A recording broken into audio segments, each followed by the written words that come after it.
Hello friends, आज आपण subsidiary books म्हणजे काय, सबसिडरी बुक्स कसे तयार करतात, त्यामध्ये कोणकोणते बुक्स आपण मेंटेन करतो हे या टॉपिकमध्ये पाहणार आहोत. आता सबसिडरी बुक, सबसिडरीचा एक अर्थ जर तुम्ही घेतला तर सहाय्यक म्हणू शकतो आपण, मदतनीस म्हणू शकतो किंवा सब डिवाइडेड पार्ट म्हणू शकतो. म्हणजे आपण जर्नल्स करतो, जर्नल एंट्रीज करतो, जर्नल एंट्रीज डिवाइड करून, सब डिवाइडेड करून आपण सबसिडरी बुक्स तयार करतो. म्हणजे सबसिडरी बुक हा एक जर्नलचाच पार्ट आहे. The sub division of journal on the basis of nature of transaction is non as subsidiary book. म्हणजेच काय की जर्नलचं सब डिव्हिजन करायचं आहे, आपल्याला पार्ट्स करायचे आहेत. आता हे का करायचे आहेत तर ते सर्वात महत्त्वाचं पहिल्यांदा आपण समजून घेऊया. जर्नल एंट्री जे आपण करतो, दैनंदिन व्यवहार करतो, हे व्यवहार जे आपण करतो हे काही अंशी फिक्स असतात. म्हणजे आपल्याला माहिती आहे की जे जास्तीत जास्त व्यवहार होतात असे व्यवहार कोणकोणते असतात नॉर्मली, तर रोखीचे व्यवहार असतील, कॅश ट्रान्झॅक्शन्स म्हणजे कॅश रोख रकमेची देवाणघेवाण असेल, किंवा गुड्स परचेस सोल्ड असेल. या ज्या ट्रान्झॅक्शन्स आहेत या आपल्या काय होतात, सातत्याने होतात, डेली होतात, अगदी जास्तीत जास्त ट्रान्झॅक्शन्स होतात. मग या डेली ट्रान्झॅक्शनसाठी आपण प्रत्येक वेळेस जर्नल एंट्री करणं पॉसिबल नाही आहे, त्याच्यामध्ये जास्त वेळ जातो. म्हणून आपण काय तयार करू शकतो, सबसिडरी बुक्स तयार करू शकतो. हा जर्नलचाच एक पार्ट आहे. म्हणजे जर्नल एंट्रीज करण्याच्या ऐवजी आपण डायरेक्ट त्याची कॅशबुकमध्ये नोंद करू शकतो, किंवा गुड्ससाठी आपण वेगवेगळे बुक्स तयार करू शकतो आणि त्याच्यामध्ये नोंद करू शकतो, आणि त्याच्यावरून आपण लेजर पोस्टिंग करू शकतो. Subsidiary books are also called as book of original entries or prime entries. आता सबसिडरी बुकला आपण ओरिजिनल एंट्री बुक किंवा प्राईम एंट्री बुक म्हणतो, कारण की पहिल्यांदा आपण जशी जर्नलमध्ये नोंद करतो एखाद्या ट्रान्झॅक्शनची, तशीच आपण जर्नलऐवजी कशामध्ये नोंद करू शकतो, सबसिडरी बुकमध्ये नोंद करू शकतो, आणि याच्यावरून आपण लेजर पोस्टिंग सुद्धा करू शकतो. म्हणून याला आपण प्राईम एंट्री बुक किंवा बुक ऑफ ओरिजिनल एंट्री असं सुद्धा म्हणतो. Because the transactions are first recorded in subsidiary books and then posted in the ledger. म्हणजे पहिल्यांदा त्याची नोंद सबसिडरी बुकमध्ये करायची जर्नलच्या ऐवजी, आणि त्याचं डायरेक्ट काय करू शकतो आपण, लेजर पोस्टिंग. आता मी मगाशीच तुम्हाला सांगितलं की रोखीचे व्यवहार असतील, माला संदर्भातील व्यवहार असतील, की या ट्रान्झॅक्शन आपल्या व्यवसायामध्ये सातत्याने होतात, कारण की आपला व्यवसाय जो असतो तो माल खरेदी करणे, विक्री करणे. मग हे जे व्यवहार जास्तीत जास्त प्रमाणात होतात ते व्यवहार आपण कशामध्ये दाखवू शकतो, सबसिडरी बुकमध्ये दाखवू शकतो. आता सॅलरी आपण महिन्यातून एकदाच पेड करतो, मग ते काय दररोज सॅलरी पेड करतो का, नाही. रेंट महिन्यातून, म्हणजे खर्च उत्पन्नाचे व्यवहार आहेत हे दररोज डेली होत नाहीत, परंतु जे व्यवहार जास्तीत जास्त स्वरूपात होतात ते व्यवहार आपण जर्नलमध्ये दाखवण्याच्या ऐवजी सब डिवाइडेड पार्ट म्हणजे सबसिडरी बुकमध्ये दाखवू शकतो. मग असे कोणकोणते व्यवहार असतात, तर types of subsidiary books on the basis of transactions. ट्रान्झॅक्शनवरून कोणकोणते सबसिडरी बुकचे टाइप्स आहेत ते आपण पाहणार आहोत. पहिला आहे कॅश ट्रान्झॅक्शन म्हणजे रोखीचे व्यवहार, दुसरा आहे क्रेडिट ट्रान्झॅक्शन म्हणजे उधारीचे व्यवहार, तिसरा आहे बिल ट्रान्झॅक्शन म्हणजे बिल ऑफ एक्सचेंजचे ट्रान्झॅक्शन्स असतील, आणि शेवटचा आहे अदर्स. आता कॅश ट्रान्झॅक्शन्स म्हणजे रोखीचे व्यवहार असतील तर याच्यामध्ये कोणकोणते बुक्स तयार करू शकतो, तर आपण तयार करू शकतो सिंपल कॅशबुक. सिंपल कॅशबुक म्हणजे नॉर्मली फक्त कॅशबुक आपण तयार करू शकतो. त्याच्यानंतर तयार करू शकतो बँक बुक, म्हणजे आपल्याला माहिती आहे की काही ट्रान्झॅक्शन्स आपण बँकेमार्फत करतो, मग त्यासाठी आपण कॅशबुकच्या ऐवजी काय तयार करू शकतो, बँक बुक. आणि हे जर दोन्ही एकत्र केले तर त्याला आपण म्हणतो 2 कॉलम कॅशबुक, 2 कॉलम कॅशबुक. आणि शेवटचं आहे पेटी कॅशबुक, म्हणजे जे छोटे छोटे खर्च असतील तर ते छोटे छोटे खर्च दाखवण्यासाठी आपण एक स्वतंत्र पुस्तक तयार करतो, त्याला आपण म्हणतो पेटी कॅशबुक. म्हणजे जे रोखीचे व्यवहार आहेत ते सगळे रोखीचे व्यवहार आपण कॅश ट्रान्झॅक्शनमध्ये दाखवतो. आता क्रेडिट ट्रान्झॅक्शन्समध्ये काय येतात, तर क्रेडिट ट्रान्झॅक्शनमध्ये गुड्सची संदर्भात म्हणजे माल खरेदी करणे किंवा माल विक्री करणे. फक्त हे माल खरेदी विक्री कशा पाहिजे, उधारी नाही पाहिजे. रोखीने असेल तर कॅशबुकमध्ये जाणार, उधारी नसेल तर कशामध्ये जाणार आहे, क्रेडिट ट्रान्झॅक्शन्स. मग याच्यामध्ये कोणकोणते बुक्स तयार करतो, तर आपण तयार करतो परचेस बुक. परचेस बुक म्हणजे माल खरेदी केला, पण हा माल कसा खरेदी केला असला पाहिजे, उधारीने. म्हणजे याच्यामध्ये 2 कंडिशन्स असतात, त्या मी तुम्हाला एक्सप्लेन करून सांगेन की याच्यामध्ये पहिली ट्रान्झॅक्शन असते ते गुड्स असावेत, फक्त माल असावा, ॲसेट नसावी, आणि दुसरी उधारीचे व्यवहार असा, क्रेडिट ट्रान्झॅक्शन असावे, कॅश ट्रान्झॅक्शन असावे. कॅश ट्रान्झॅक्शन कॅशबुकमध्ये दाखवतो. मग क्रेडिट ट्रान्झॅक्शन्सप्रमाणे सबसिडरी बुक्स कोणकोणते असतात, purchase book, purchases return book म्हणजे माल परत केला असेल, purchases return book, sales book, sales book, आणि सेल्स रिटर्न बुक. असे बुक्स आपण क्रेडिट ट्रान्झॅक्शनमध्ये तयार करतो. बिल ट्रान्झॅक्शनमध्ये 2च आहेत, एक हुंडी मिळाली असेल तर बिल्स रिसिवेबल बुक, आणि हुंडी दिली असेल तर bills payable book. Bills receivable book आणि बिल्स पेएबल बुक. आणि अदरमध्ये येतात मग जर्नल प्रॉपर. जर्नल प्रॉपर म्हणजे ज्या व्यवहाराची नोंद इकडे होत नाही सबसिडरी बुकमध्ये, त्याची नोंद आपण कशामध्ये करतो, जर्नल प्रॉपरमध्ये करतो.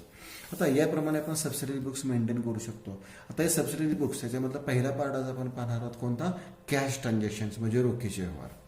आता मी मगाशी सांगितलं की आपले जे दैनंदिन व्यवहार आहेत हे जास्तीत जास्त प्रमाणे कशाचे कोणकोणते असतात, एक रोखीचे व्यवहार असतात आणि एक मालासंदर्भातील व्यवहार असतात. आता कॅश ट्रान्झॅक्शनमध्ये कोणकोणते बुक्स तयार करतो आपण, simple cash book, bank book, 2 column cash book आणि पेटी कॅश बुक. कोणतेही बुक तयार केलं असेल तर त्याच्यामध्ये कोणकोणते पॉईंट्स असतात ते लक्षात घ्या. कोणकोणते पॉईंट्स पाहिजेत आपल्याला, cash book.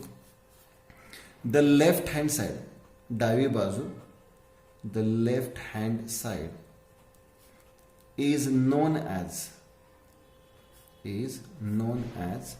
receipt side. receipt म्हणजे पैसे मिळाले, लक्षात घ्या, receipt side. and right hand side, उजवी बाजू, right hand side is known as payment side. उजवी बाजू असते त्याला पेमेंट साईड असं म्हणतो. बरोबर. कोणतं कॅशबुक, सिंपल कॅशबुक असू दे, बँक बुक असू देत किंवा 2 कॉलम कॅशबुक असू देत, पेटी कॅशबुकचं फॉर्मॅट तसंच आहे, फक्त थोडाफार वेगळा आहे. तर इथे आपण रिसीट साईड आणि पेमेंट साईड पाहणार आहोत. तर कॅशबुकमध्ये आपण कोणकोणते व्यवहार दाखवतो, ऑल कॅश ट्रान्झॅक्शन्स, सर्व रोखीचे व्यवहार, all cash transactions are recorded in cashbook, सर्व रोखीचे व्यवहार आपण कॅशबुकमध्ये दाखवतो. दुसरा point, all types of cash receipts, all types of cash receipts म्हणजे कॅश कोणत्याही स्वरूपाची असेल, रेव्हेन्यू रिसिट असेल किंवा कॅपिटल रिसिट असेल, all types of cash receipts are recorded on receipt side of cashbook. Receipt side, पैसे आले, receipt side. And all types of cash payments म्हणजे रक्कम दिली असेल, R recorded on payment side of cashbook, payment side of cashbook. मग ते revenue payment असेल किंवा कॅपिटल पेमेंट असेल, म्हणजे रेव्हेन्यू एक्सपेंडिचर असेल किंवा कॅपिटल एक्सपेंडिचर असतील, सर्व प्रकारचे खर्च उत्पन्न, सर्व प्रकारची रक्कम, आलेली रक्कम किंवा गेलेली रक्कम आपण कशामध्ये दाखवतो, कॅशबुकमध्ये दाखवतो. आता सिंपल कॅशबुकचा फॉर्मॅट कसा आहे तर तो अगदी सिंपल आहे. सिंपल कॅशबुक त्याला आपण 1 कॉलम कॅशबुक सुद्धा म्हणतो किंवा त्याला आपण नॉर्मली कॅशबुक सुद्धा फक्त म्हणतो. त्याचा फॉर्मॅट अगदी सिंपल आहे. आत्ता ना तो आपण फॉर्मॅट लेजर प्रमाणे आखायचा आहे. म्हणजे लेफ्ट हँड साईडला आपण काय म्हणणार DR, राईट हँड साईडला आपण काय म्हणणार CR. पेज आपण मधून फोल्ड करतो. लेफ्ट हँड साईडला पहिला कॉलम कोणता येणार, डेट. नंतर पर्टिक्युलर्स ऐवजी कोणता म्हणू शकतो आपण, रिसिट्स. पर्टिक्युलर्स ऐवजी आपण कोणता कॉलम करणार आहे, रिसिट कॉलम करणार. आता इथे तुम्ही पर्टिक्युलर्स म्हटलं तरी चालेल, रिसिट म्हटलं तरी चालेल. रिसिट का म्हणायचं आहे तर रक्कम आपल्याला मिळणार आहे. त्याच्यानंतर येतो RN म्हणजे रिसिट नंबर, म्हणजे जर पैसे आले असतील तर त्याचा रिसिट नंबर असतो. त्याच्यानंतर कॉलम येतो LF. आता इथे LF का करायचा तर तुम्ही म्हणाल की हा लेजर आहे का, तर हा लेजर अकाउंटचा फॉर्मॅट लेजर आहे, परंतु हे जर्नल आहे, सबसिडियरी बुक आहे, त्यामुळे हा जर्नलचाच पार्ट आहे, त्यामुळे इथे LF कॉलम करायचा आहे. आणि त्याच्यानंतर कोणता कॉलम येतो, अमाऊंट. राईट हँड साईडला सुद्धा सेम कॉलम होणार. पहिला कॉलम डेट. रिसिट ऐवजी आता कोणता कॉलम येणार आहे, पेमेंट्स. RN ऐवजी येणार आहे VN म्हणजे व्हाउचर नंबर, LF. आणि नंतर शेवटचा कॉलम कोणता असणार आहे, अमाऊंट. मग या पद्धतीने आपण सिंपल कॅशबुकचा फॉर्मॅट आहे. मग डेबिट साईडची सुरुवात टू शब्दाने करतो, क्रेडिट साईडची सुरुवात कशाने करतो, बाय या शब्दाने करतो. मग हा सिंपल कॅशबुकचा फॉर्मॅट आहे. आता टेक्स्टबुकमधील पहिलं एक्झाम्पल आज आपण सॉल्व्ह करणार आहोत या लेक्चरमध्ये. टेक्स्टबुकमधील कॅशबुकचे जे पहिलं एक्झाम्पल आहे ते आपल्याला पाहायचं आहे.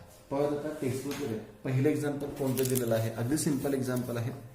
Enter the following transactions in the simple cashbook of Messrs Saurabh traders. मग इथे हेडिंग देतो मी, in the books of Messrs Saurabh traders. In the books of Messrs Saurabh traders. खाली हेडिंग दिलेलं आहे कॅशबुक. खाली हेडिंग काय दिलं, कॅशबुक. आता फॉर्मॅट मी लगेच आखून घेतो. चला, तर फॉर्मॅट आपला दाखवून झालेला आहे. पहिलेच एक्झाम्पल आपण कॅशबुक बघतोय, तर याच्यामध्ये एक पॉईंट लक्षात घ्या. डेबिट साईडला आपण रिसिट साईड म्हणतो. रिसिट म्हणजे रक्कम आली. तुमच्या अगदी एंट्री केली पार्ट नसेल तरी सुद्धा तुम्ही हे सॉल्व्ह करू शकता. आणि पेमेंट साईड म्हणजे रक्कम गेली. आता तुम्ही कॅशबुक मेंटेन करता, त्यामुळे तुमच्या पॉईंट एक लक्षात आला असेल की याच्यामध्ये आपण कोणतेही क्रेडिट ट्रान्झॅक्शन दाखवत नाही. कारण की आपण कॅशबुकमध्ये फक्त कॅश आली किंवा कॅश गेली तर त्याची जी नोंद करतो. क्रेडिट ट्रान्झॅक्शन म्हणजे उधारीचा व्यवहार जर असेल तर त्याची नोंद कॅशबुकमध्ये आपण करत नाही.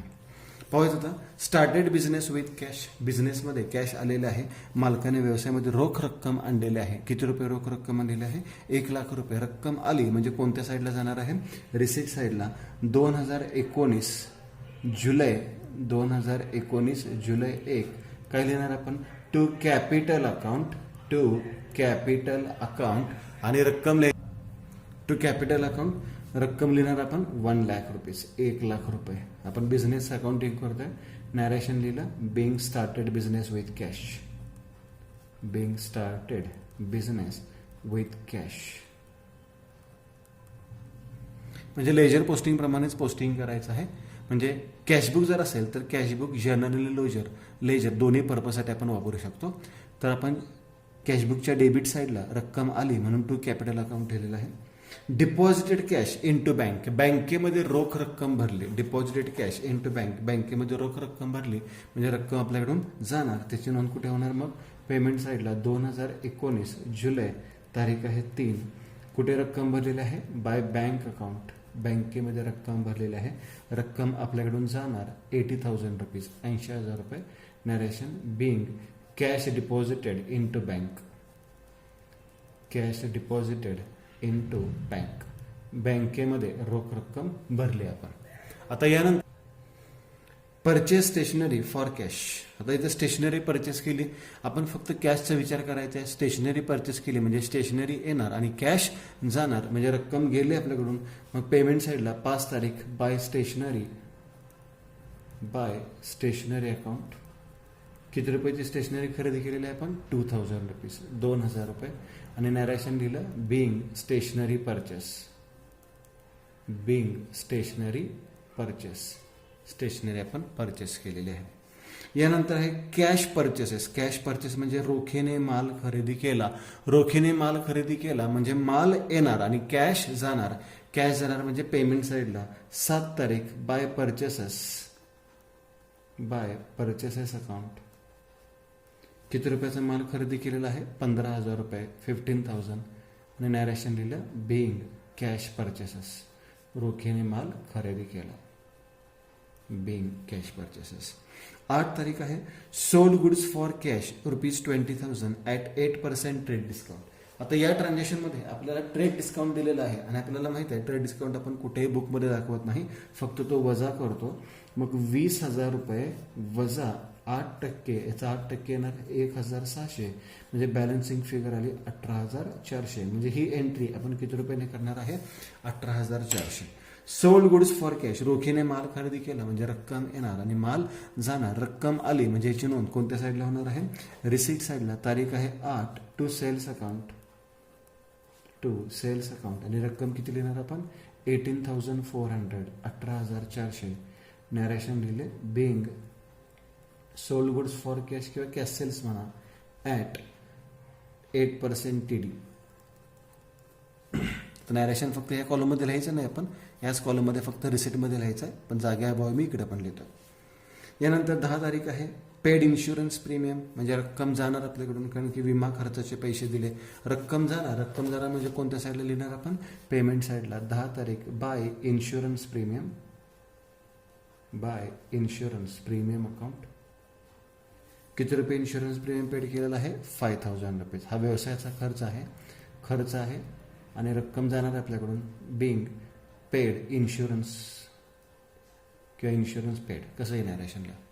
आता याच्यामध्ये आणखी एक पॉईंट मी एक्सप्लेन करून सांगतो की जर इन्शुरन्स प्रीमियम ऐवजी लाईफ इन्शुरन्स प्रीमियम शब्द असतात. लाईफ म्हणजे खाजगी खर्च आला आणि खाजगी खर्च असेल तर आपण इन्शुरन्स अकाउंट न लिहिता ड्रॉइंग्ज अकाउंट लिहितो. कोणता अकाउंट लिहितो? Drawings account. म्हणजे इथे आपण ड्रॉइंग्ज अकाउंट लिहिलं असतं. त्यानंतर आहे paid cash to Dikshit. Dikshit यांना रक्कम दिली म्हणजे रक्कम जाणार आपल्याकडून रिसिप्टला लिहिणार का पेमेंट साईडला लिहिणार. रक्कम जाणार म्हणजे पेमेंट साईडला. पेमेंट साईडला 12 तारीख by Dikshit account. By Dikshit account. किती अमाऊंट आहे त्याची 10,000 रुपीज, 10,000 रुपये. नरेशन लिहिलं being paid to Dikshit. Dikshit यांना रक्कम दिली. यानंतर आहे रिसिव्ड कॅश फ्रॉम सक्सेना. पैसे मिळाले, रक्कम आली म्हणजे कोणत्या साईडला लिहिणार, रिसिप्ट साईडला लिहिणार. तारीख आहे 15 तारीख. To Saxena account. To Saxena account. Saxena यांच्याकडून किती रुपये मिळालेले आहेत 80,000 रुपीज, 80,000 रुपये रक्कम मिळाली. Narration being received from Saxena.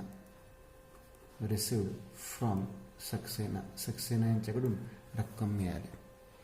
यानंतर रिसिव्ड कमिशन दलाली मिळाली म्हणजे रक्कम येणारच आपल्याकडे पुन्हा एकदा. रिसिव्ड कमिशन पैसे आले म्हणजे रिसिप्ट साईडला काय लिहिणार आपण to commission account. To commission account. किती रुपये कमिशन मिळालेलं आहे 2,000 रुपीज, 2,000 रुपये. नरेशन लिहिले being received commission. Received commission. Drew for domestic use म्हणजे व्यवसायातून पैसे काढलेले आहेत. आता आपण अकाउंटिंग व्यवसायाचं करतोय. मालकाने व्यवसायातून पैसे काढले म्हणजे व्यवसायातून पैसे जाणार. व्यवसायातून पैसे जाणार म्हणजे कोणत्या साईडला जाणार क्रेडिट साईडला, पेमेंट साईडला जाणार. आता कोणी काढलेले आहेत मालकाने. मग मालकाने जर खाजगी वापरासाठी पैसे काढले असतील तर मग असे मी सांगितलंय त्याला आपण काय म्हणतो बाय ड्रॉइंग्स. किती रुपयाचा माल घेतलेला आहे त्याने किती रुपये काढलेला आहे तर रक्कम 4,000 रुपये. Narration being drew for domestic use. Drew for domestic use. खाजगी वापरासाठी मालकाने व्यवसायातून पैसे काढले. Sold old furniture rupees 5,000. जुनं फर्निचर विकलं म्हणजे फर्निचर जाणार आणि पैसे येणार. पैसे येणार म्हणजे रक्कम आली रिसिप्ट साईडला. तारीख किती आहे 22. To furniture account. फर्निचर जाणार आपल्याकडून. किती रुपयाचं फर्निचर जाणार आहे 5,000. आणि नरेशन बिंग सोल्ड फर्निचर. ते फर्निचर जुनं असू देत नवीन असू देत विक्री केलं पैसे येणार. Paid salary to Ram. पैसे जाणार पगार दिला आपल्याकडून बरोबर. पगार दिला म्हणजे रक्कम जाणार म्हणजे रिसिप्टला येणार का पेमेंट साईडला येणार तर पेमेंट साईडला. पगाराचे पैसे दिले म्हणजे बाय सॅलरी अकाउंट.